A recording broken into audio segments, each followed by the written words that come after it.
Já jsem to, co jsem, a svůj život si držím pevně v rukou.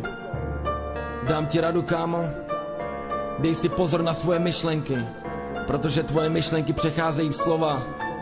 Dej si pozor na svoje slova, protože tvoje slova přecházejí v činy. Dej si pozor na svoje činy, protože tvoje činy přecházejí v záliby. Dej si pozor na svoje záliby, protože tvoje záliby tvoří tvůj charakter. Dej si pozor na svůj charakter, protože tvůj charakter je tvoje budoucnost.